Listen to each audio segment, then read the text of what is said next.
I am a coffee grower. Before, I had been growing it differently than what you have taught here.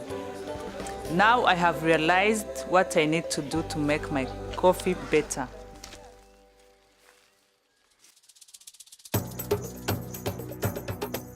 In 2008, I got a booklet from Patty Harris, our president of Bloomberg Philanthropies, and the booklet was about men soldiers who were raping and abusing women, and they were in a training program.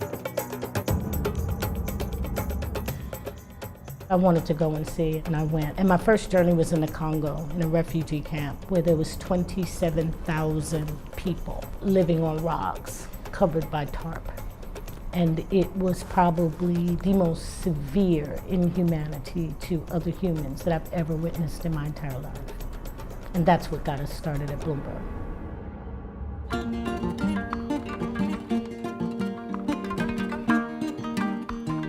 Here was a group of women who would literally meet a group of women who had been tortured and abused, who suffered from war, and they would start helping these women to rebuild their lives. Not taking care of the women, but helping them to rebuild their lives. Before the war in Rwanda, coffee was the primary source of income. And of course, during the war, crops was destroyed, communities was destroyed, and it took people a time to get back to that. The government made a decision. We want to do coffee again, and we want to do tourism.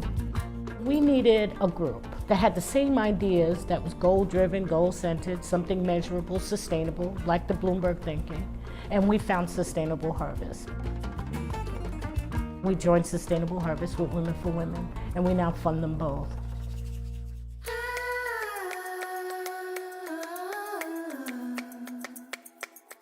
The concept of seed to cup is really emphasizing the notion that the farmer is a person with a face and who puts in effort, and that as the drinker of the cup, you should be thinking about them.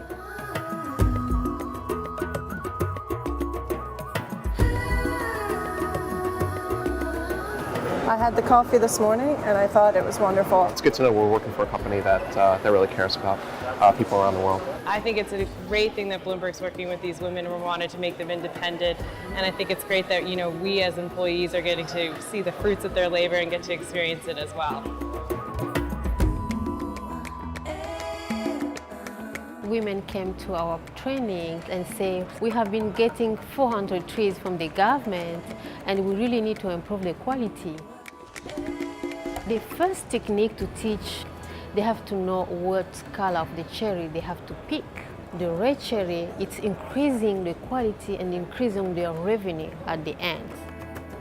These women didn't really know they can become a business woman by growing coffee, because most of the coffee washing station was owned by men.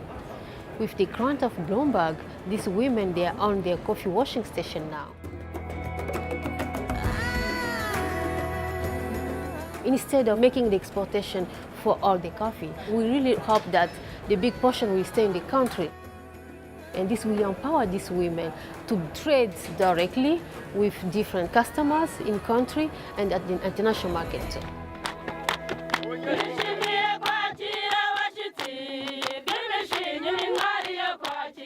These women are rock stars. They are not passive. They are not just sitting back and not being able to feed their families. They are moving forward, and they were so excited to learn about this, and the energy that they conveyed to us was that these women are going to command their lives. They are going to absolutely transform the lives of themselves and their children. And nobody should take their cup of coffee for granted.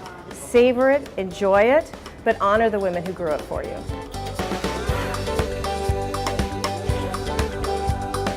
Women are resilient. An investment in a woman is an investment in a community, investment in a country, investment in a nation, because women immediately invest and put their returns into their family straight away. And so an investment in women is an investment in the world.